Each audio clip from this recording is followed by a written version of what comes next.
Hey, it's 11:40 The Bet, Audacy Sports, and I'm very excited right now, man, because someone from Meadowlark Media is joining us off the Looking Glass, and a New York Times bestselling author, Kate Fagan, joins us because today is release day. Her new book, Muses, An Insider's Guide to Pop Culture and the Women's Game. Since it is release day, have we popped champagne yet, Kate? No, not yet. It's too early. It's too early here on the West Coast. I mean, the East Coast. Wow. See, that's how frazzled I am. No, it's okay. We'll save it for later. And before we get into the book, obviously here being in Las Vegas, we're the home of the champs currently with the Aces. And since this is a book about the history of the women's game, I do want to talk about the Aces really quick because obviously they win the WNBA finals, a magical season. The parade was an experience I'll never forget. But this offseason has been, quite frankly, the opposite. Despite signing Candace Parker, there's currently a WNBA investigation. So I kind of leave this open ended with whichever angle you want to take. But what do you make of the offseason so far for the Aces? Yeah, it hasn't been the best off season for them. I mean, I guess in the long run, it's probably going to have been a decent off season because Candace Parker and the squad they put together, by the time they hit the court, they're going to be really strong. But yeah, I mean, reading all that on the Derek Hamby uh, issues with her pregnancy. It's one of those topics that I have read about and covered athletes, specifically like runners for Nike, who have dealt with similar issues of their contracts being frozen because they're pregnant and they can't hit their performance mark. So it's not the story, the general story is not new when it comes to female athletes, but the way that Hamby talked about it playing out with the Aces is pretty scary in terms of the interactions that she has, I guess you could say, just like accused Las Vegas of. It's a tough position to be in because you're like, but we don't quite know exactly what's happening. But the second part of it being like the paying free agents under The Mark um Davis shenanigans.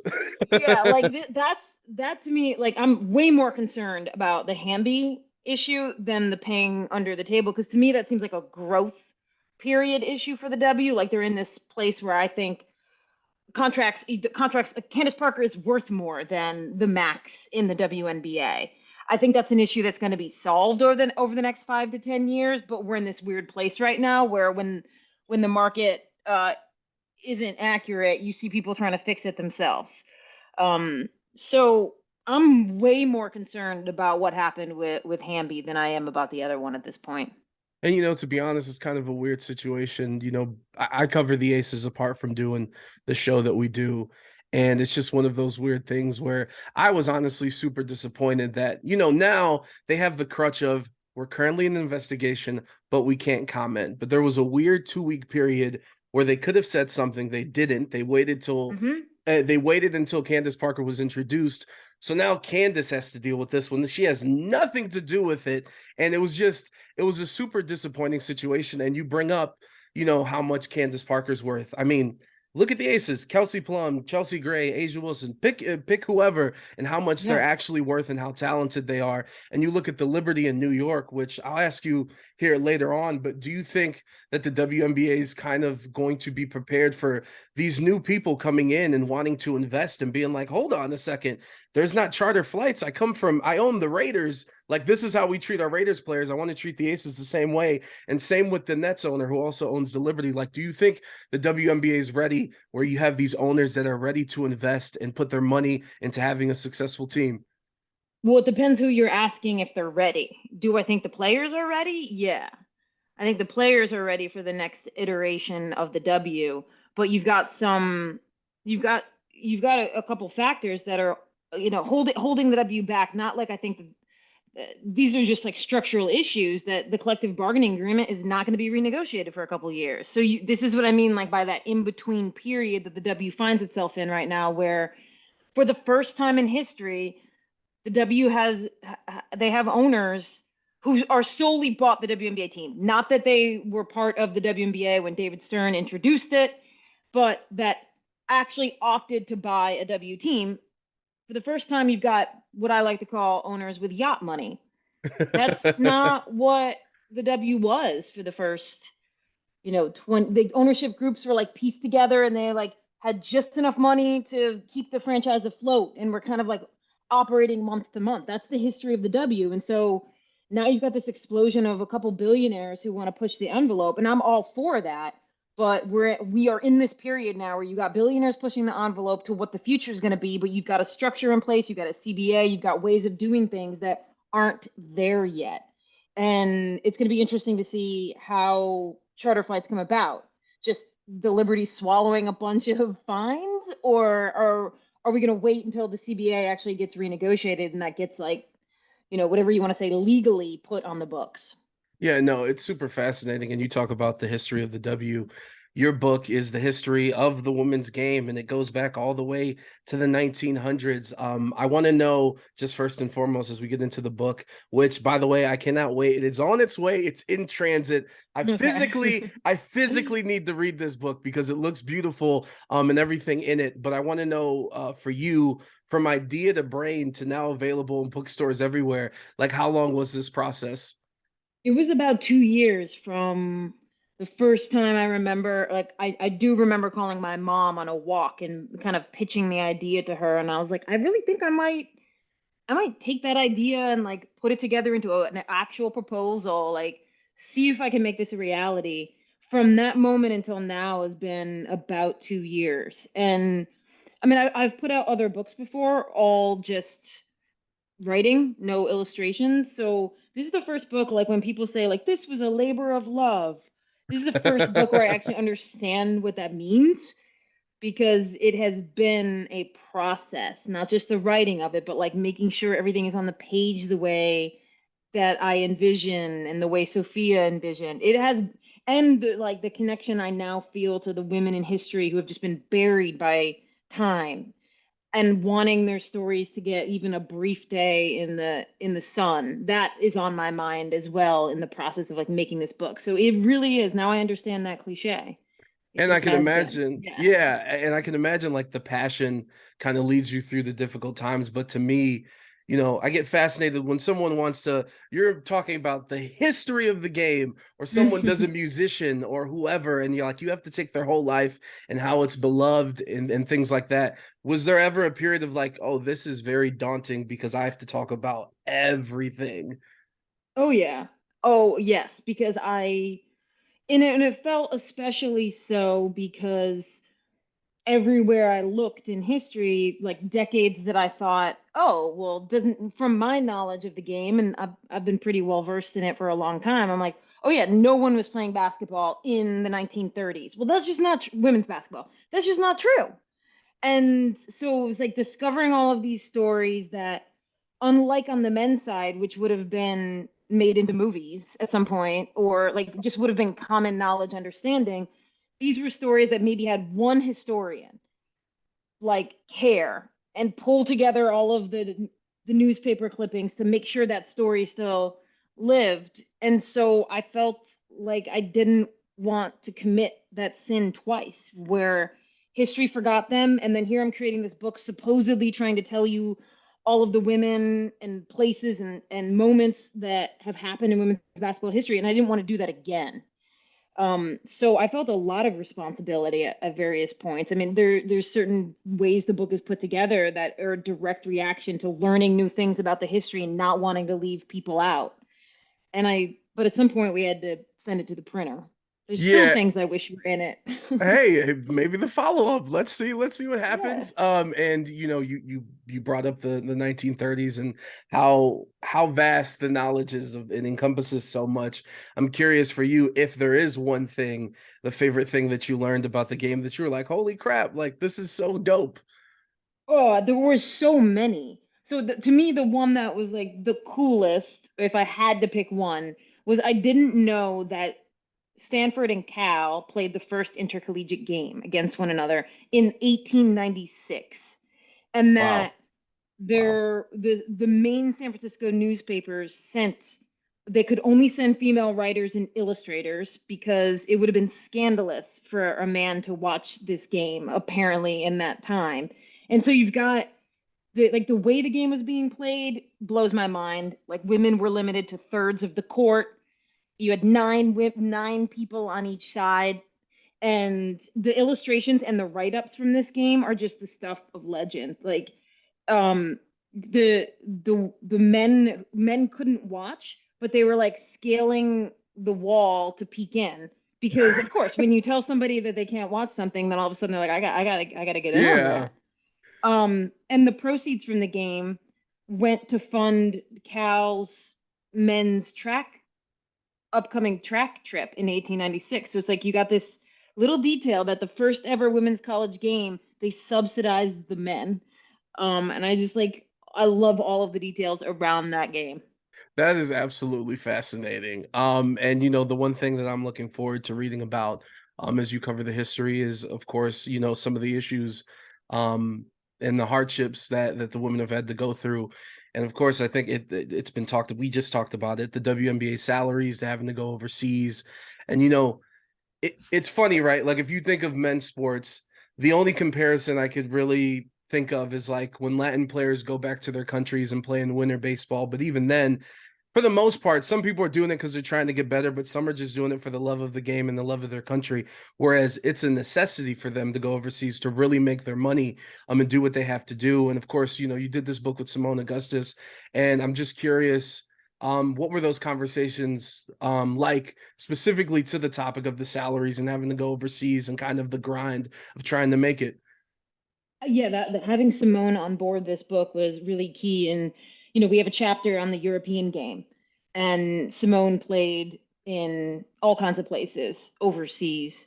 And being able to have firsthand, like a firsthand source about what that life is like, as well as behind the scenes of like she was key in a lot of key WN moments that aren't necessarily basketball related, like the Minnesota Lynx when they wore the "Change Starts with Us" t-shirts, the bubble season where they had "Say Her Name," like being able to have Simone there to talk about what the chatter was like and the conversations were actually like among the women in, for example, the bubble during 2020. Like I felt like having her on board to be able to like really really execute on the idea of it being an insider's guide, that is all because of Simone's contribution. No, it's incredible. And back to the Aces for a second. I know Becky Hammon, Kelsey Plum, Asia Wilson were discussed in the book. In making the book though, did you have any conversations with any of them? um I've talked to Kelsey for my podcast, but let's see. So Becky's in the book because she was named top 25 of in WNBA history. So we have a little spread, and an illustrator just did the graphics of each of those players. Asia's in the book because we reimagined the Space Jam poster, and she's the So star of dope, by Space the Jam. way. So Yeah. dope, by the way. I need to say that. Yeah. And then Kelsey's in the book because we did a story on Jackie Stiles, who held the NCAA scoring record before Kelsey broke it. But I actually talked to Jackie and not Kelsey for that chapter. So I don't think I talked to those three, even though they're all in the book, but they're not in the book in a way where like I'm telling a story specifically about them. Got you. And you brought Yeah. up the illustrations that are, like you said, the Asia Wilson Space Jam poster, just the whole idea. It's so dope. Shout out to all you guys. The process of working with the illustrator, like how great was that? And like some of these ideas, like, was it yours? Was it like, what was the collaboration effort like? So Sophia did like 90% of the book. And then there were some other things where like we just had Sophia had just been overloaded with illustrations. She might have agreed to do 100 and then I asked for like 200, right? So at some point she was like, I got to focus on the ones I'm doing. So we had an illustrator named Louis Chin. He reimagined the movie posters and he created those. And then we had another artist named Milana Bod. He did this comic book artwork that's throughout the book. But I worked mostly with Sophia, and she was our number one choice from the beginning because when you see her work, what she did, what she does now still, and before the book came out, she's just like enmeshed in the culture. She does stuff for Tops. She does these cool like reimaginings of baseball cards. She just gets it. And it was really fun to work with her because she was really flexible on stuff. I mean, I would like write an essay and then find a bunch of inspiration photos So send her the essay with like 8 photos, and then she would decide how she wanted to illustrate it. And she just did such a great job, from like small little illustrations and like the kind of swagger she brings to the illustrations Yeah. all the way through to the bigger ones. This is why I'm saying you cannot just read or audiobook this, people. You need to read it and No, get it you in need your the hands. book. Yeah. Yeah, facts. And before we get you out of here, I'll hit you with 3 quick questions. The WNBA, should they think about expansion here in the near future? Let's say within the 5 years, yes or no? Oh, yes, yes. They need at least 2 more teams in the next 3 to 5 years. Can I counteract that really quick? Yep. Here in Las Vegas, like Christmas time, you couldn't find a jersey to buy. Any size, kids, women's, men's. Like, if we can't get merchandise out, how are we going to expand? Do you mean that they're sold out, or they can't even put them in stores because I would assume it it's a doesn't combination exist? because obviously they won the championship, but I don't think it was solely because they won the title because it was how many months was it out? It was a couple months. It didn't seem like it was just because they had won. It seems like Right. this has happened before. And like to me, it's like if you can't sell the stuff, selling the stuff's the most important, right? Because that's what we want Yes. people to do to get money. So that's what kind of like holds me back of like we got to make sure the house is structurally right before we expand it to bring the pool in the backyard type of feel. But we don't have to argue. All right, all right. Tomorrow, International Women's Day. With that being said, I'm putting you on the spot. Who's the biggest badass in WNBA history? Oh, okay. Doesn't necessarily need to be international. Okay, so I think that, and this, it's not really your question, but can I say Cheryl Miller, even though she only coached in the W and she was a little before the W? Like No, yeah, it counts. You can say it. Cheryl Miller is like, if somebody asked me who's the most important player in women's basketball history, I think Cheryl Miller. There's so many tendrils of her impact. Like even the way she worked with Pat Summitt on the 1984 Olympic team. Like we have that in the book. Like she really taught Pat Summitt a lot. And going forward, Pat would use that with a lot of play, like with Candace Parker. So I feel like Cheryl Miller's got just like she's got everything when it comes to, she's just representative of so much. That's why she's on the cover of the book sitting on top of hoop muses like that, because she represents exactly what the book is supposed to be. No, that's amazing. And then our final question. I said it at the top, huge fan of everything Metalark Media. Of course, your podcast Off the Looking Glass. Just brought back another season. Can you just let people know what to expect coming here with future episodes that are coming out? Oh yeah, Off the Looking Glass is my favorite thing that I do right now, other than hoop muses, which is I guess Available I in can't. I'm not. bookstores now. Thank you, thank you. Yeah, so we just started.